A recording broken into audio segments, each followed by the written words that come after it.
नमस्कार, आज की बड़ी खबरों में आपका स्वागत है। मैं हूं आपके साथ अनु भारद्वाज और आप देख रहे हैं न्यूज गंगा।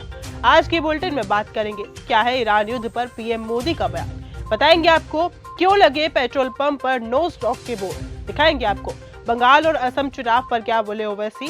बुलेटिन के आखिर में देखेंगे क्या है ईरान के राष्ट्रपति का बड़ा बयान। लेकिन दिन भर की तमाम खबरों से पहले एक नजर सुर्खियों पर। ईरान और लेबनान पर हमले जारी रखेंगे, ट्रंप से बातचीत के बाद बोले पीएम नेतन्याहू। बस्ती के चंदोताल का होगा कायाकल्प, 100 करोड़ की लागत से वाटर स्टेडियम बनाने की योजना। दिल्ली में 260 करोड़ रुपए खर्च कर फ्री एलपीजी देगी सरकार, रेखा गुप्ता ने किया बजट में ऐलान। यूपी एआईएमआईएम अध्यक्ष के बयान पर बवाल। उत्तर प्रदेश में एआईएमआईएम के अध्यक्ष शौकत अली के बयान पर सियासी घमासान शुरू हो गया है। शौकत अली ने कहा था कि यूपी में बस 11 विधायक दे दो, मुसलमान का एनकाउंटर करने वालों का भी एनकाउंटर होगा। इस पर यूपी के कैबिनेट मंत्री ओम प्रकाश राजभर ने उन्हें बेवकूफ नेता बताया। शहीदों की प्रतिमाएं तोड़ने पर उबाल। शाहजहांपुर के नगर निगम कार्यालय परिसर में लगी अमर शहीदों की प्रतिमाएं तोड़े जाने से लोगों में रोष है। इस पर कांग्रेस और सपा ने कड़ा विरोध जताया है। कांग्रेस के नेताओं ने मंगलवार को नगर निगम में धरना प्रदर्शन किया और संबंधित पर कार्रवाई की मांग की है।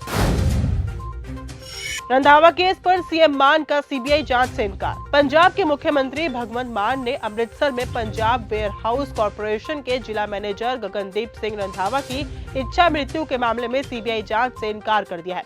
सीएम मान ने मंगलवार को कहा कि क्या पहले की सरकार ने इस तरह के मामलों में सीबीआई जांच करवाई थी। कांग्रेस सांसद पर भड़के बीजेपी नेता शाहनवाज हुसैन। मिडिल ईस्ट में युद्ध के चलते देश दुनिया में इसका असर दिख रहा है, जिससे भारत भी अछूता नहीं है। विपक्ष भी केंद्र की मोदी सरकार पर हमला कर रही है। लोकसभा में नेता प्रतिपक्ष और कांग्रेस सांसद राहुल गांधी ने तो ये कह दिया कि भारत की विदेश नीति ट्रंप के दबाव में है। इसमें बीजेपी के वरिष्ठ नेता शाहनवाज हुसैन ने राहुल गांधी को करारा जवाब दिया है। ईरान युद्ध पर पीएम मोदी का बयान। प्रधानमंत्री नरेंद्र मोदी ने सोमवार को लोकसभा में मध्य पूर्व में चल रही जंग पर सदन को संबोधित करते हुए कहा कि भारत के सामने भी अप्रत्याशित चुनौतियां हैं। उन्होंने इस संघर्ष का प्रभाव लंबे समय तक बने रहने की आशंका जताई है। पीएम मोदी ने कहा कि पश्चिम एशिया की हालत चिंताजनक है। इस संकट को 3 हफ्तों से अधिक हो रहा है। इस जंग से पूरे विश्व की अर्थव्यवस्था पर और लोगों के जीवन पर असर पड़ रहा है। पेट्रोल पंप पर नो स्टॉक के बोर्ड। हजारों किलोमीटर दूर ईरान की धरती पर छिड़ी जंग की लपटें अब हैदराबाद की सड़कों पर आ चुकी है। शहर के अनेक पेट्रोल पंप पर नो स्टॉक के बोर्ड लगे नजर आ रहे हैं। जहां फ्यूल मिल रहा है, वहां वाहन चालकों की इतनी लंबी कतारें हैं कि घंटों इंतजार करने के बाद भी नंबर नहीं आ रहा। लालू यादव को हाईकोर्ट से लगा बड़ा झटका। आरजेडी के चीफ लालू यादव को मंगलवार को दिल्ली हाईकोर्ट से बड़ा झटका लगा। हाईकोर्ट ने सीबीआई की प्राथमिकी और आरोप पत्र रद्द करने की याचिका खारिज कर दी है। दिल्ली हाईकोर्ट ने नौकरी के बदले जमीन के मामले में लालू प्रसाद यादव के खिलाफ सीबीआई मामले को रद्द करने से इनकार कर दिया। लालू यादव ने अपनी याचिका में कहा था कि सीबीआई ने मुकदमा चलाने के लिए आवश्यक मंजूरी हासिल नहीं की थी। हाईकोर्ट ने टिप्पणी की कि इस याचिका में कोई दम नहीं है। बंगाल को भीषण गर्मी से मिलेगी राहत। पश्चिम बंगाल में भीषण गर्मी से जूझ रहे लोगों के लिए बड़ी राहत की खबर सामने आई है। मौसम विभाग ने आने वाले कई दिनों तक बारिश, आंधी और तेज हवाओं का अनुमान जारी किया है। बंगाल की खाड़ी से आ रही नमी और अनुकूल मौसमीय परिस्थितियों के कारण राज्य के कई हिस्सों में गरज चमक के साथ बारिश हो सकती है, जिससे तापमान में गिरावट और गर्मी से राहत मिलने की उम्मीद है। पीएम मोदी के भाषण पर संजय राउत का बयान। मिडिल ईस्ट में युद्ध के बीच पीएम मोदी ने लोकसभा को संबोधित किया। इस पर शिवसेना यूबीटी के सांसद संजय राउत ने प्रतिक्रिया दी है। उन्होंने कहा कि युद्ध के 25 दिन बाद पीएम मोदी सदन में आए।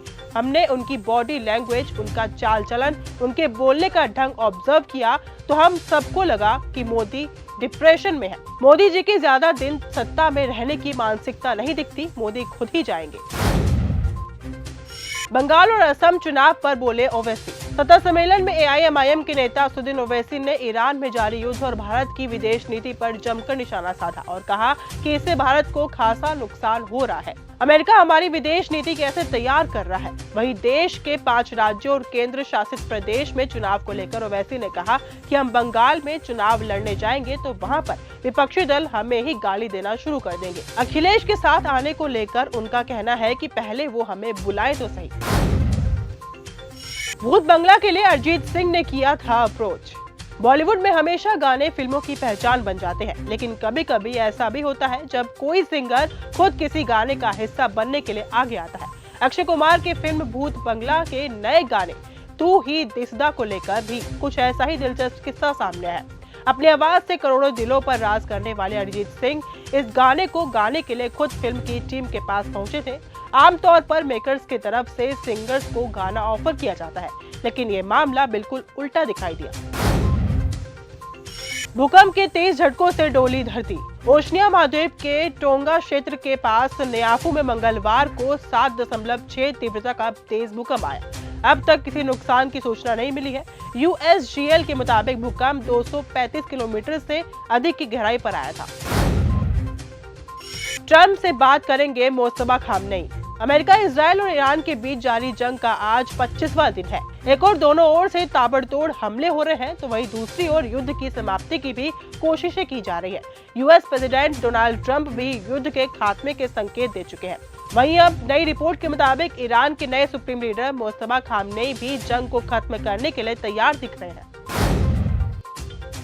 ईरान के राष्ट्रपति का बड़ा बयान। अमेरिका के राष्ट्रपति डोनाल्ड ट्रंप के युद्ध विराम प्रस्ताव के बाद ईरान के राष्ट्रपति मसूद पेजेश्कियन का बयान सामने आया है। उन्होंने ईरान की सेना और देश की जनता की सराहना की है। पेजेश्कियन ने मैसेज में कहा कि वो देश की रक्षा करने वाले बहादुर सैनिकों के हाथों को चूमते हैं और उनका सम्मान करते हैं। उन्होंने सेना को देश का सच्चा रक्षक बताया। अतीक अहमद वाले बयान पर भड़के एआईएम नेता। यूपी की चायल सीट से सपा की बागी विधायक पूजा पाल ने फिल्म धुरंधर में अतीक अहमद के किरदार को लेकर निशाना साधते हुए उसे सपा का फाइनेंसर बताया है और सीएम योगी को धुरंधर मुख्यमंत्री कहा है, जिस पर एआईएम नेता इसरार अहमद ने तीखा पलटवार किया है। उन्होंने कहा कि पूजा पाल मुसलमानों के वोट से विधायक बनी है, उन्हें ही अपमानित कर रही है। तो फिलहाल आज के इस बुलेटिन में सिर्फ इतना ही। देश दुनिया की तमाम खबरों के साथ ऐसे ही जुड़े रहने के लिए देखते रहिए न्यूज़ गंगा। नमस्कार।